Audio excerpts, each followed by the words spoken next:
매달 월급은 그대로인데 마트 영수증에 찍힌 금액을 보고 한숨 쉬신 적 있으신가요? 사과 한 개, 대파 한 단을 집어들기 무서운 요즘입니다. 그런데 만약 여러분에게 우리 가족이 먹을 식량의 80%를 내 손으로 직접, 그것도 아주 건강한 방식으로 길러낼 수 있는 비밀이 있다면 어떨까요? 게다가 그 비밀을 실현하는데 거대한 농장이나 엄청난 자본이 필요하지 않다면 믿으시겠습니까? 오늘 우리는 단 4분의 1 에이커, 한국 평수로 약 300평 남짓한 공간에서 완벽에 가까운 자급자족을 이뤄내는 기적 같은 방법을 알아볼 것입니다. 흔히들 귀농을 하려면 최소한 수천 평의 땅과 거대한 트랙터가 있어야 한다고 생각합니다. 하지만 오늘 이 영상을 끝까지 보신다면 그 생각이 완전히 틀렸다는 것을 깨닫게 되실 겁니다. 오히려 작고 효율적인 공간이 여러분에게 경제적 자유와 진짜 건강을 선물해 줄 수 있습니다. 식비 걱정 없는 삶, 상상만 해도 짜릿하지 않으신가요? 오늘 여러분의 뒷마당을 황금 알을 낳는 거위로 바꿔줄 놀라운 진실을 모두 공개하겠습니다. 영상을 보시면서 여러분의 마당이나 텃밭에 당장 적용해보고 싶은 아이디어가 있다면 꼭 댓글로 남겨주세요. 본격적인 이야기에 앞서 4분의 1 에이커라는 크기를 먼저 머릿속에 그려볼까요? 4분의 1 에이커는 약 300평 정도입니다. 대략 농구장 2개 정도를 합친 크기라고 생각하시면 이해하기 쉽습니다.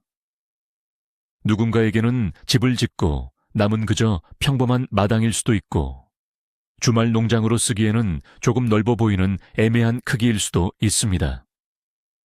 하지만 역사적으로 보면 이 정도의 땅은 한 가족을 살려내는 기적의 공간이었습니다. 제2차 세계대전 당시 사람들은 아주 좁은 마당이나 공터의 빅토리 가든이라는 이름의 텃밭을 일구었습니다. 그때 그 작은 텃밭들이 국가 전체 채소 소비량의 40% 이상을 생산해냈다는 사실은 정말 놀랍습니다. 오늘날에는 퍼머컬처, 즉 영구적인 농업이라는 과학적이고 자연 친화적인 설계 방식이 도입되면서 이 300평이라는 공간의 잠재력은 과거와 비교할 수 없을 정도로 폭발적으로 커졌습니다. 단순히 씨앗을 뿌리고 물을 주는 1차원적인 농사가 아닙니다. 자연의 생태계를 그대로 모방하여 좁은 공간에 에너지를 겹겹이 쌓아 올리는 입체적인 시스템을 구축하는 것입니다. 이제 그 놀라운 300평의 마법 속으로 하나씩 들어가 보겠습니다. 자급자족을 시작할 때 사람들이 가장 먼저 하는 착각이 있습니다. 바로 땅이 넓어야 식량을 많이 얻을 수 있다는 거대한 농장의 환상입니다. 많은 분들이 은퇴 후에 수천 평의 땅을 사서 농사를 짓겠다고 다짐하곤 하죠. 하지만 현실은 어떨까요? 넓은 땅은 곧 엄청난 노동력을 의미합니다. 잡초를 뽑고 밭을 갉다 지쳐서 결국 농사를 포기하는 경우가 수두룩합니다. 사실 300평이라는 공간은 한 가족이 기계의 힘을 빌리지 않고 손과 가벼운 도구만으로 집중 관리하기에 가장 완벽한 마지노선입니다. 좁은 땅을 활용하는 밀집 재배의 마법에 눈을 뜨는 순간 이야기는 완전히 달라집니다. 아메리카 원주민들의 세 자매 농법을 예로 들어보겠습니다. 넓은 밭에 옥수수만 덩그러니 심는 것이 아닙니다. 바닥에는 수분을 유지하고 잡초를 막아주는 호박을 넓게 심습니다. 그 위로 키가 큰 옥수수가 자라나고 옥수수대를 기둥 삼아 콩이 타고 올라가게 만듭니다. 콩은 공기 중의 질소를 흙으로 끌어내려 다른 작물들에게 영양분을 공급해주죠. 이렇게 세 가지 작물을 한 공간에 겹쳐 심으면 땅의 면적은 그대로지만 수확량은 3배 이상 훌쩍 뜁니다. 이것이 바로 면적의 한계를 뛰어넘는 지혜입니다. 무조건 넓은 땅을 사야 한다는 강박을 버리세요. 작지만 밀도 있게 꽉 채운 300평이텅 빈 3000평보다 여러분의 식탁을 훨씬 더 풍요롭게 만들어 줄 것입니다. 가장 중요한 첫걸음은 무엇일까요? 바로 흙입니다. 씨앗이나 예쁜 온실보다 흙이 먼저입니다. 많은 초보 농부들이 흔히 하는 실수가 화원이나 마트에서 비싼 화학 비료를 사다가 땅에 마구 뿌리는 것입니다. 비료만 주면 작물이 쑥쑥 자랄 거라는 착각 때문이죠. 하지만 건강한 식량의 80%를 책임질 진짜 비결은 살아 숨쉬는 흙을 만드는 데 있습니다. 흙은 단순한 흙먼지가 아니라 수억 마리의 미생물이 살아가는 거대한 우주입니다. 이 우주를 살리는 가장 기발하고 쉬운 방법이 하나 있습니다. 바로 라자냐 가든이라는 기법입니다. 여러분이 아시는 그 이탈리아 요리 라자냐처럼 겹겹이 재료를 쌓는 방식입니다. 딱딱하고 척박한 맨땅을 굳이 힘들게 삽으로 파뒤집을 필요가 전혀 없습니다.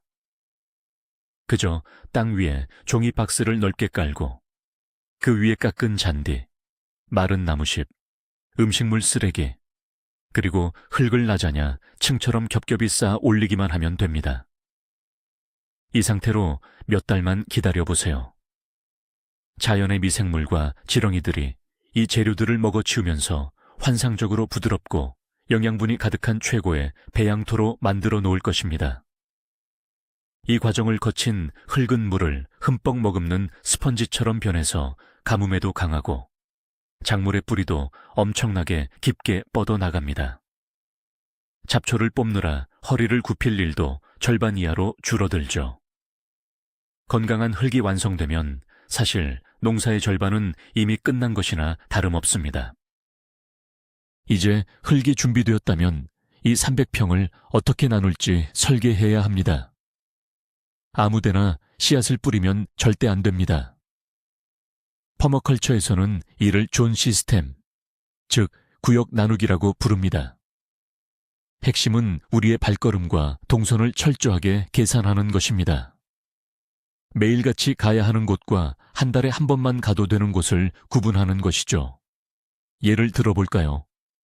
요리할 때 자주 따서 쓰는 대파, 상추, 깨씹, 바질 같은 허브류는 어디에 심어야 할까요? 마당 저 끝자락에 심어두면 비 오는 날이나 바쁜 아침에는 귀찮아서 결국 마트에서 사 먹게 됩니다. 이런 작물들은 무조건 주방문을 열면 바로 손이 닿는 곳, 즉 1구역에 심어야 합니다. 반면에 감자나 고구마, 늙은 호박처럼 한번 심어두고 수확할 때까지 크게 손이 가지 않는 작물들은 집에서 가장 먼 쪽인 3구역이나 4구역에 배치하는 것이 맞습니다. 닭장 역시 마찬가지입니다. 매일 아침 달걀을 꺼내고 먹이를 줘야 하니 집에서 적당히 가깝되 냄새를 고려해서 이 구역쯤에 두는 것이 완벽한 설계입니다. 이렇게 동선을 따라 에너지를 효율적으로 배치하면 300평이라는 공간을 관리하는 데 드는 시간과 피로도가 마법처럼 줄어듭니다.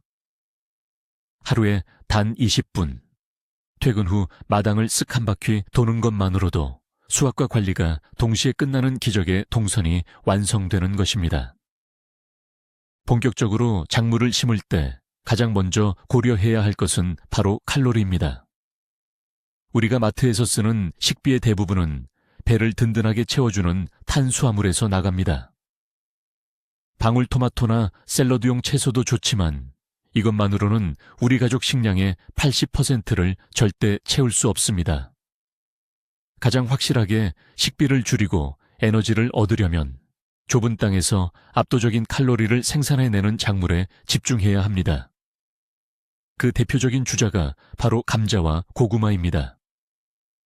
특히 감자는 척박한 땅에서도 잘 자라고 저장성도 뛰어나서 자급자족 농부에게는 황금과도 같은 작물입니다. 공간이 부족하다면 감자탑 만들기라는 재미있는 방법을 활용해 보세요. 닭장 철망이나 낡은 타이어를 둥글게 세워두고 그 안에 흙과 짚을 번갈아 쌓아가며 감자를 심는 겁니다. 위로 층층이 감자가 열리기 때문에 고작 1평방미터 남짓한 좁은 땅에서 무려 수십 킬로그램의 감자를 쏟아내듯 수확할 수 있습니다. 늦가을에 탑을 허물어뜨릴 때 흙 속에서 우수수 쏟아지는 노란 감자들을 보는 쾌감은 이루 말할 수 없습니다. 고구마 역시 마찬가지입니다. 땅 위로 뻗어가는 고구마 줄기는 여름 내내 훌륭한 반찬거리가 되고 가을에는 든든한 식량이 됩니다.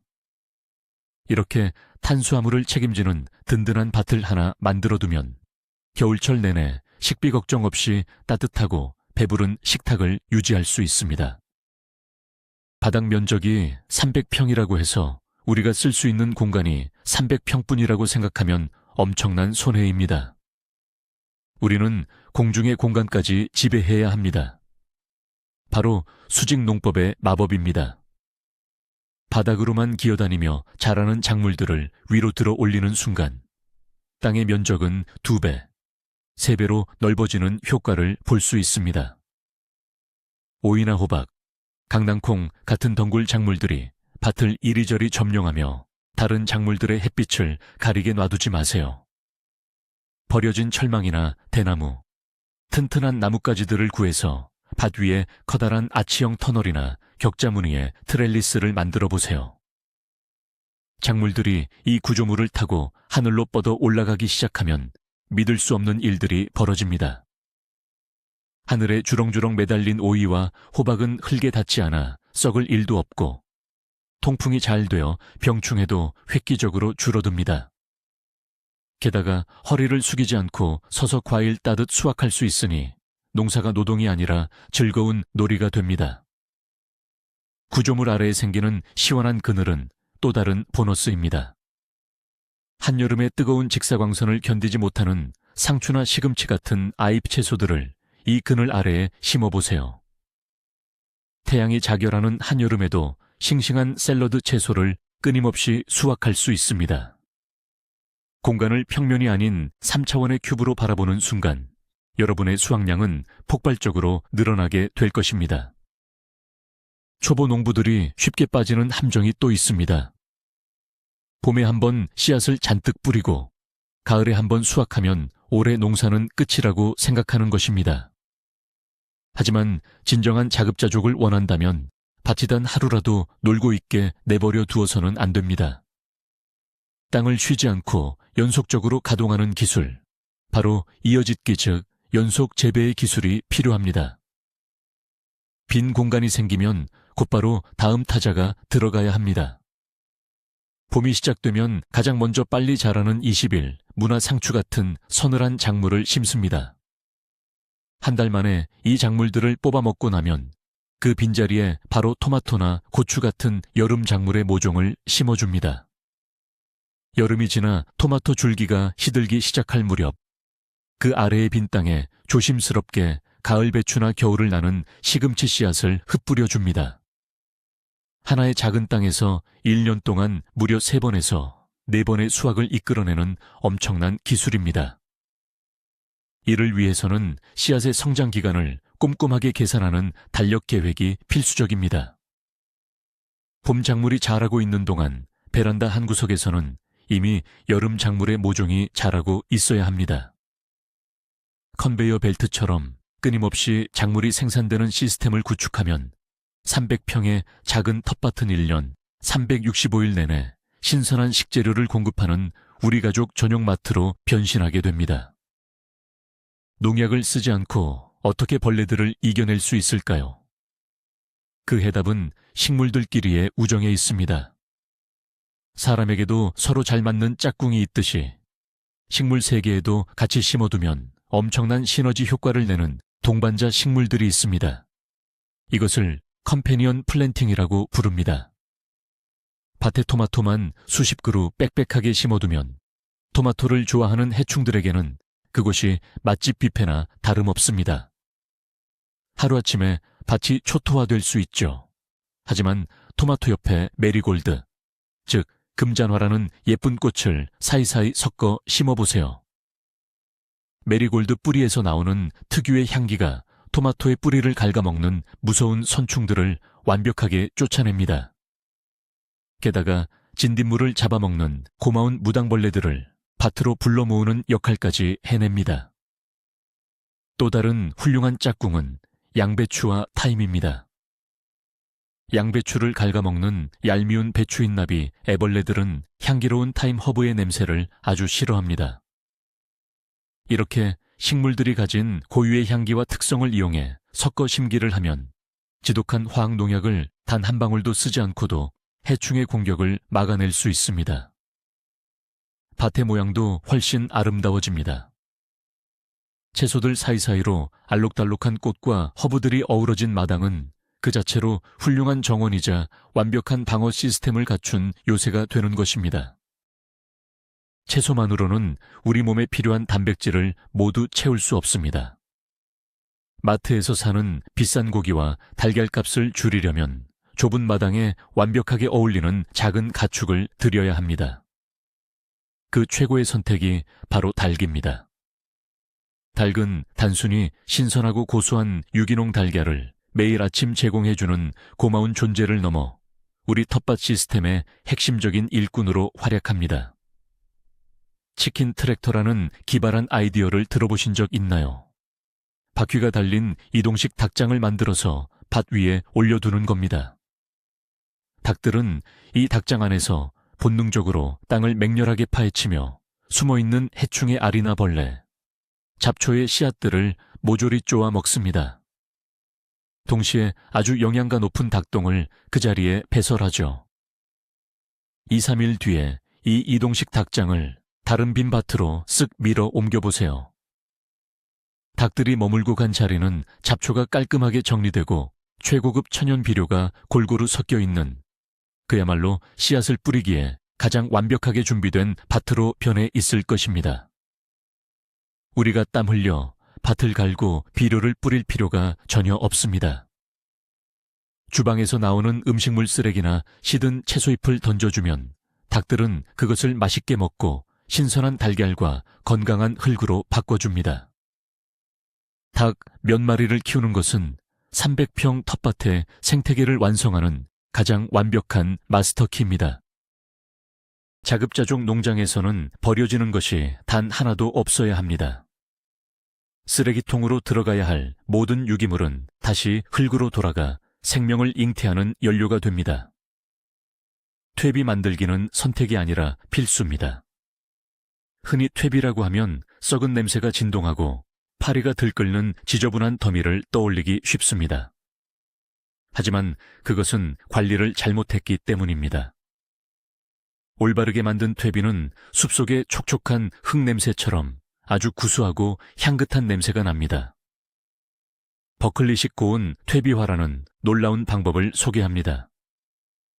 질소가 풍부한 녹색 재료, 즉 갓 뽑은 잡초나 음식물 쓰레기, 닭똥과 탄소가 풍부한 갈색 재료, 즉 마른 낙엽이나 종이, 짚을 대략 1대 1의 비율로 섞어 산더미처럼 쌓아줍니다. 그리고 수분을 촉촉하게 맞춘 뒤 3일에 한 번씩 삽으로 뒤집어주며 산소를 공급해보세요. 미생물들이 폭발적으로 활동하면서 퇴비더미의 온도가 무려 60도 이상으로 뜨겁게 올라갑니다. 한겨울에도 퇴비더미에서 하얀 김이 모락모락 피어나는 장관을 볼 수 있죠. 이 뜨거운 열기가 잡초 씨앗과 나쁜 병균들을 모조리 태워버립니다. 불과 3, 4주 만에 모든 쓰레기가 검고 부드러운 최고급 유기농 비료로 변신합니다. 비싼 돈 주고 포대 비료를 살 이유가 전혀 없습니다. 자연의 순환고리를 내 마당에 완성하는 가장 짜릿한 순간입니다. 물이 없으면 생명도 없습니다. 여름철 가뭄이 올 때마다 수돗물을 틀어 밭에 물을 주다 보면 식비는 줄였는데 오히려 수도 요금 폭탄을 맞는 웃지 못할 일이 벌어질 수 있습니다. 자급자족의 진정한 의미는 빗물까지도 스스로 관리하는 것입니다. 하늘에서 공짜로 떨어지는 빗물을 그냥 하수구로 흘려보내는 것은 금을 버리는 것과 같습니다. 지붕을 타고 내려오는 홈통 끝에 커다란 빗물 모음통, 즉 빗물 저금통을 여러 개 설치해 두세요. 비가 흠뻑 내리는 날 빗물을 가득 모아두면 한여름 갈수기에도 수돗물 한 방울 쓰지 않고 밭을 촉촉하게 유지할 수 있습니다. 게다가 빗물에는 화학적인 소독약 성분이 없어서 식물들이 훨씬 더 좋아하고 건강하게 자랍니다. 빗물통 외에도 땅 자체를 거대한 물그릇으로 만드는 스웨일이라는 지형 설계 기법도 있습니다. 경사면에 등고선을 따라 얕은 도랑을 파고 나무 껍질을 덮어두면 비가 올 때 물이 씻겨 내려가지 않고 도랑에 머물며 땅속 깊숙이 천천히 스며들게 됩니다. 이렇게 흙이 수분을 오랫동안 머금고 있으면 웬만한 가뭄에도 끄떡없이 작물들이 버텨냅니다. 수도꼭지에 의존하지 않고 자연이 주는 물을 똑똑하게 붙잡아 두는 기술. 이것이 바로 마르지 않는 농장을 만드는 핵심 비결입니다. 한국처럼 뚜렷한 사계절이 있는 곳에서는 겨울이 되면 텃밭이 텅 비게 됩니다. 하지만 마트의 채소 코너는 겨울에 가장 비싸죠. 우리의 목표는 1년 내내 식량을 얻는 것입니다. 그러기 위해서는 계절의 한계를 극복하는 시즌 연장 기술이 필요합니다. 거창하고 비싼 유리 온실을 지을 필요는 전혀 없습니다. 우리에게는 주변에서 쉽게 구할 수 있는 재료로 만드는 콜드 프레임이라는 훌륭한 도구가 있습니다. 철거 현장에서 버려진 낡은 유리창이나 두꺼운 투명 비닐을 구해오세요. 나무 판자로 무릎 높이의 직사각형 상자를 만들고 그 위에 투명한 유리창을 뚜껑처럼 덮어주기만 하면 끝입니다. 이 작은 상자 내부는 한겨울 매서운 찬바람을 완벽하게 막아주고 한낮에 따뜻한 햇살을 가둬서 마치 봄날 같은 온도를 유지합니다. 눈이 펑펑 내리는 12월이나 1월에도 이 뚜껑을 열어보면 상추, 시금치, 루콜라 같은 싱싱한 채소들이 푸릇푸릇하게 자라고 있는 기적을 볼 수 있습니다. 이 작은 장치 하나만으로도 남들이 농사를 포기하는 겨울철 2달과 이른 봄 2달, 총 넉 달의 수확기간을 추가로 확보할 수 있습니다. 마트의 상추 가격이 금값이 될 때 여러분은 눈 덮인 뒷마당에서 여유롭게 샐러드를 수확하는 진정한 승리자가 될 수 있습니다. 매년 씨앗을 새로 뿌리고 수확하는 1년생 채소들에만 의존하면 노동력이 끊임없이 들어갑니다. 노동을 획기적으로 줄이면서 수확량을 늘리는 궁극의 방법은 바로 식용숲, 즉 푸드포레스트를 조성하는 것입니다. 마당의 가장자리에 사과나무, 복숭아나무, 자두나무 같은 과일나무를 심어보세요. 이 나무들은 한 번 심어두면 수십 년 동안 거대한 칼로리와 달콤한 간식을 제공하는 영구적인 자산이 됩니다. 하지만 나무만 덩그러니 심어두는 것은 하수들의 방식입니다. 퍼머컬처에서는 과수 길드라는 개념을 사용합니다. 사과나무 한 그루를 심었다면 그 주변에 나무를 돕는 식물 친구들을 둥글게 모아 심는 것입니다. 나무 밑동 주변에 컴플이라는 식물을 심어 흙 속 깊은 곳에 영양분을 위로 끌어올리게 하고 부추나 마늘을 심어 나무의 뿌리를 노리는 해충들을 냄새로 쫓아냅니다. 주변에는 땅을 덮어주는 딸기를 심어 수분을 유지하게 만들죠. 이렇게 식물들이 층층이 어우러진 작은 숲을 만들어두면 인간이 물을 주거나 비료를 주지 않아도 자기들끼리 영양분을 주고받으며 알아서 풍성한 과일을 맺습니다. 시간이 지날수록 노동력은 줄어들고 수확량은 폭발적으로 늘어나는 진정한 의미의 수동적 소득, 불로소득을 텃밭에서 얻게 되는 것입니다. 자급자족을 할 때 종종 간과하기 쉬운 영양소가 바로 지방과 양질의 식물성 단백질입니다. 감자로 배를 채울 수는 있지만 식단이 너무 단조로워집니다. 마트에서 파는 값비싼 견과류나 식용유를 대체하려면 어떻게 해야 할까요? 300평의 공간 중 일부를 고칼로리의 씨앗 작물과 작은 견과류 나무에 할애해야 합니다. 가장 추천하고 싶은 것은 바로 해바라기입니다. 마당 한편에 해바라기를 군락으로 심어보세요.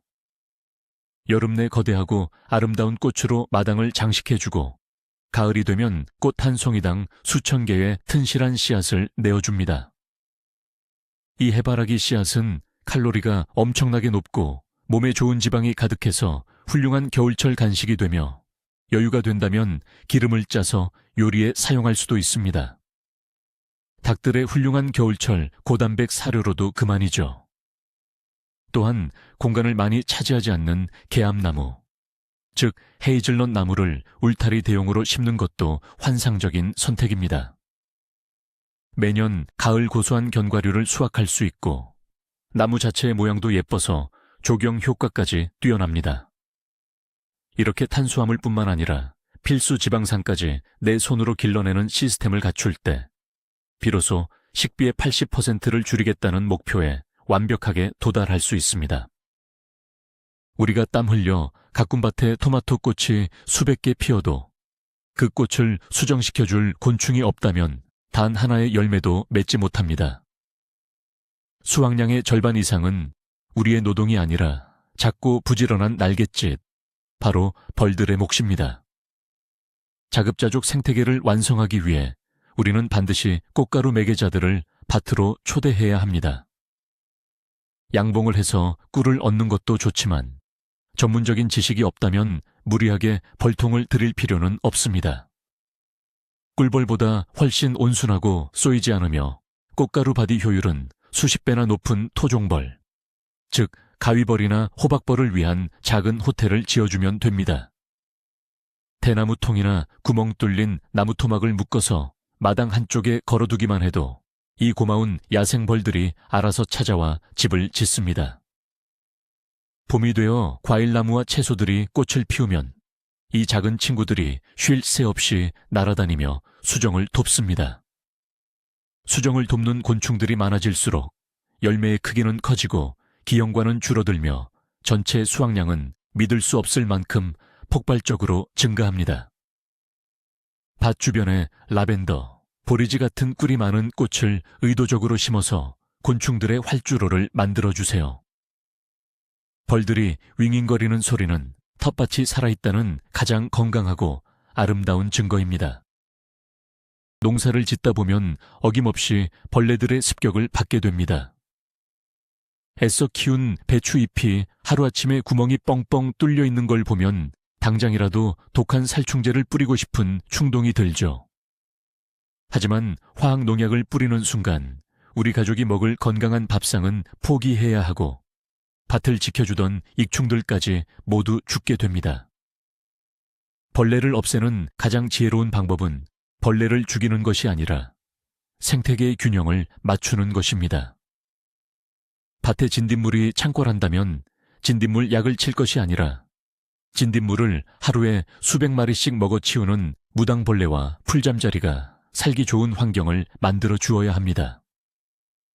딜이나 코리앤더 같은 우산 모양의 꽃을 피우는 허브류를 밭 곳곳에 심어두면 이런 유익한 곤충들이 냄새를 맡고 몰려와 진딧물 부대를 싹쓸이해 줍니다.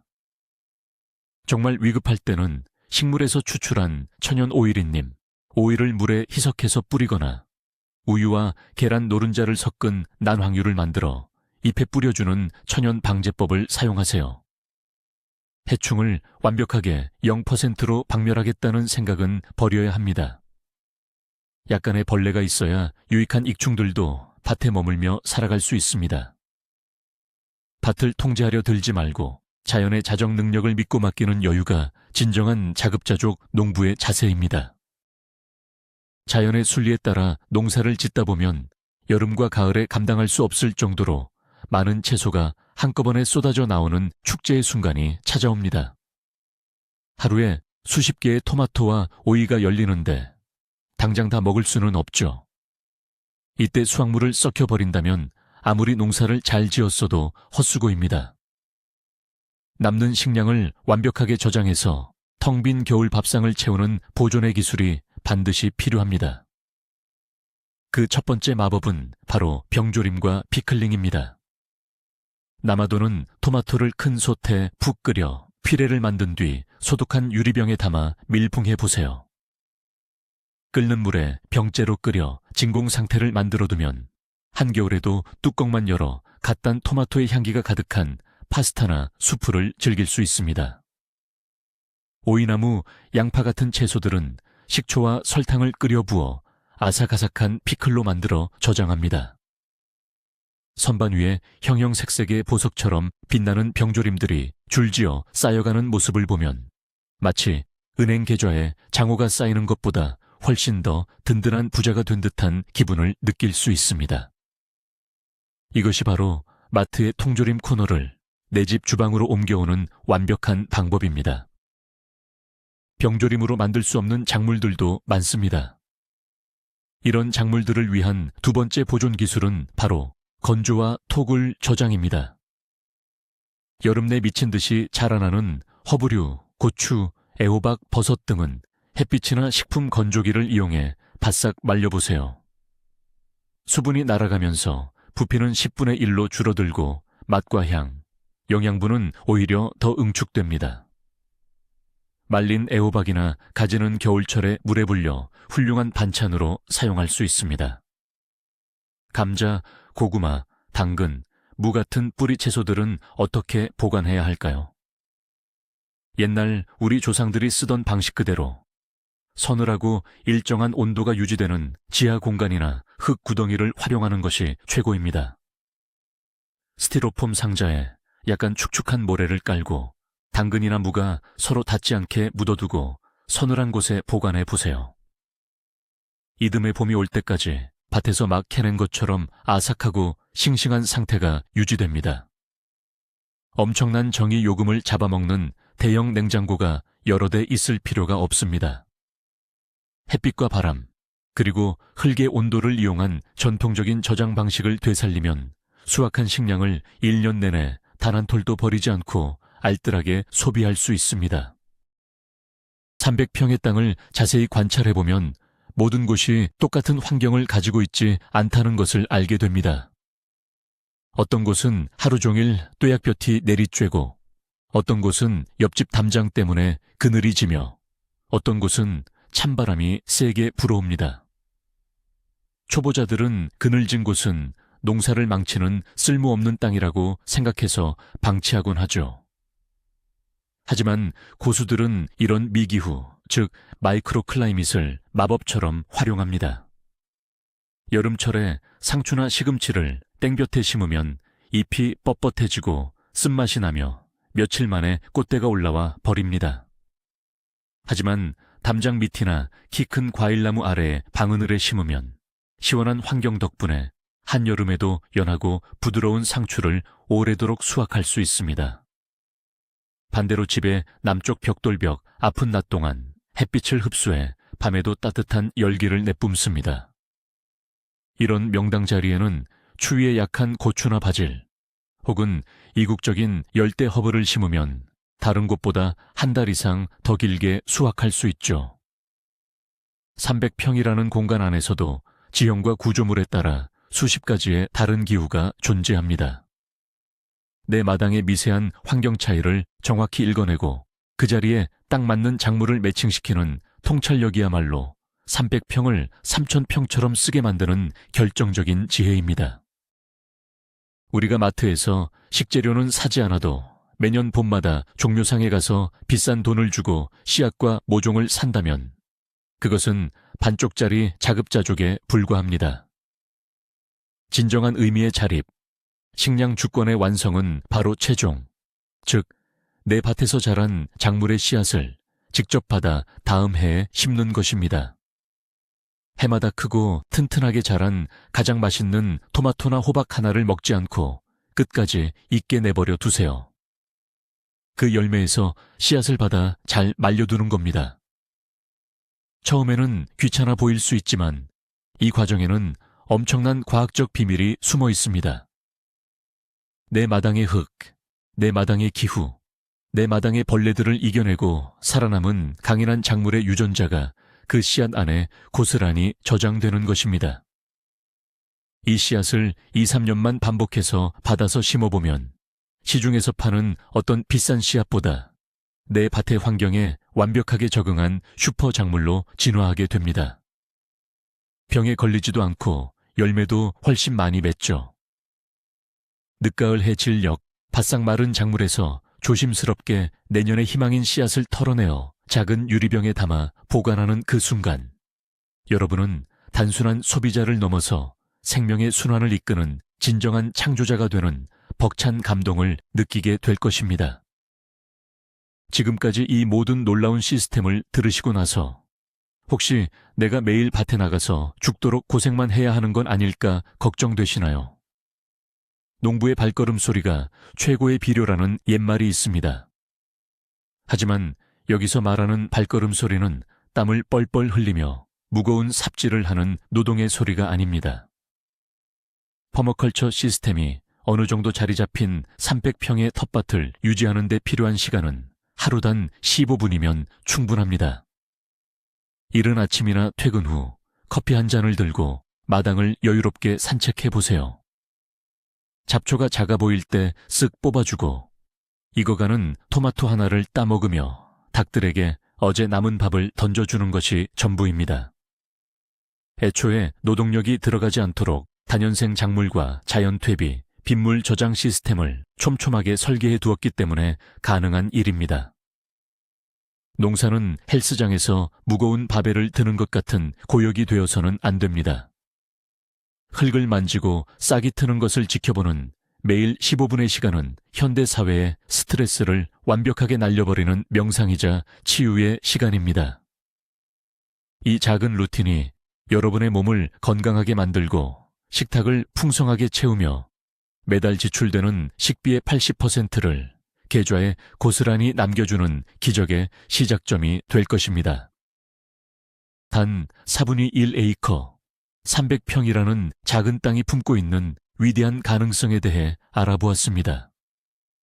넓은 땅도, 거대한 트랙터도, 비싼 화학 비료도 필요하지 않습니다. 생태계의 원리를 이용한 영리한 공간 설계, 버려지는 것을 흙으로 되돌리는 순환, 그리고 자연을 거스르지 않는 약간의 지혜만 있다면 누구라도 마트 영수증의 공포에서 벗어나 완벽한 식량 독립을 이룰 수 있습니다. 놀랍지 않으신가요? 이 300평은 단순히 배를 채우기 위한 채소를 기르는 곳이 아닙니다. 매일 아침 새소리를 들으며 신선한 이슬을 머금은 토마토를 한입 베어 무는 기쁨, 내 손으로 직접 일군 안전한 먹거리를 가족의 입에 넣어줄 때의 그 짜릿한 성취감, 그리고 무엇보다 인플레이션과 물가 상승의 두려움으로부터 완전히 해방되는 진정한 경제적 자유의 공간입니다. 여러분의 뒷마당에 잠들어 있는 그 거대한 가능성을 이제 깨워보세요. 생각만 바꾸면 마당의 작은 흙먼지도 황금으로 변합니다. 오늘 준비한 이야기는 여기까지입니다. 여러분은 오늘 소개한 20가지의 방법 중 어떤 것을 이번 주말에 당장 시도해보고 싶으신가요? 감자탑 만들기인가요? 아니면 음식물 쓰레기로 퇴비 만들기인가요? 여러분의 멋진 계획과 아이디어를 댓글로 활발하게 남겨주세요. 이 영상이 여러분의 자급자족 라이프에 영감을 주었다면 잊지 말고 구독과 좋아요를 눌러주시고 텃밭을 가꾸고 싶어 하는 주변 분들에게도 널리 공유해 주세요. 다음 시간에도 여러분의 삶을 든든하게 채워줄 더 놀랍고 유익한 정보로 찾아오겠습니다. 감사합니다.